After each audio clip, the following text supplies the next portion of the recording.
ഇത് മുട്ടായി ഒന്നും അല്ല കേട്ടോ. പിന്നെ ഇപ്പൊ ഇത് എന്താണെന്നല്ലേ, ഇതൊരു മസ്റ്റ് ട്രൈ ഐറ്റം തന്നെയാണ് കേട്ടോ. ഫോയിൽ കബാബ് അല്ലെങ്കിൽ കാൻഡി കബാബ് ആണ് ഇതിന് പറയല്. അപ്പൊ നമുക്ക് റെസിപ്പി നോക്കിയാൽ മെഷർമെന്റ്സ് എല്ലാം ഞാൻ ഡിസ്ക്രിപ്ഷനിൽ കൊടുത്തിട്ടുണ്ട്. അപ്പൊ ചിക്കനിൽ നമ്മൾ ഉപ്പും കുരുമുളകും, ginger garlic paste, cashew powder, chilli powder, tandoori masala, cumin powder, coriander powder, chilli flakes, cornflour, കടലമാവ്, ബട്ടർ ഇതെല്ലാം ഇട്ട് നന്നായി കുഴച്ചതിന് ശേഷം കുറച്ച് മല്ലിച്ചപ്പ് കട്ട് ചെയ്തിടുക. എന്നിട്ട് 2 മുട്ട പുഴുങ്ങിയത് നന്നായി ഗ്രേറ്റ് ചെയ്തിട്ട് കൊടുക്കാം. ഇനി കബാബിന്റെ ഫ്ലേവർ കിട്ടാൻ വേണ്ടി നമ്മൾ കരി ഒന്ന് പുകച്ച് നന്നായി കവർ ചെയ്ത് കൊടുക്കാം. ഇനി നമുക്ക് ഇതിനു വേണ്ടി ഫില്ലിങ്ങിന് ചീസ്, ഇത് ഓപ്ഷണൽ ആണ്, വേണമെങ്കിലും കുഴപ്പമില്ല, മക്കൾക്ക് എന്തായാലും ഇഷ്ടപ്പെടും. ഞാനിവിടെ പ്രോസസ് ചീസ് ക്യൂബ്സ് എടുത്തിട്ടുള്ളത്. അതൊന്ന് ഈ കബാബിൽ വെച്ച് നന്നായി കവർ ചെയ്തിട്ട് അലുമിനിയം ഫോയിലിൽ വെച്ച് നന്നായിട്ടൊന്ന് റാപ്പ് ചെയ്ത് കൊടുക്കാം.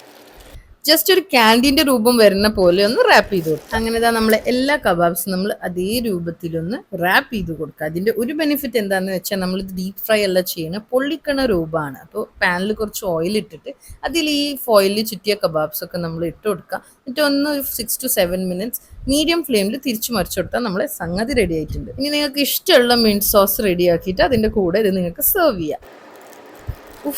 എന്താ കബാബിന്റെ പെർഫെക്റ്റ് കളർ ആൻഡ് ബ്യൂട്ടിഫുൾ ടെക്സ്ചറാ വന്നിട്ടില്ല. ആ ചീസി പുള്ളും കണ്ടില്ലേ. അപ്പൊ ഇനി നിങ്ങൾ തീർച്ചയായും ട്രൈ ചെയ്ത് ഫീഡ്ബാക്ക് പറയാൻ മറക്കല്ലേ. So do try out foil kebab.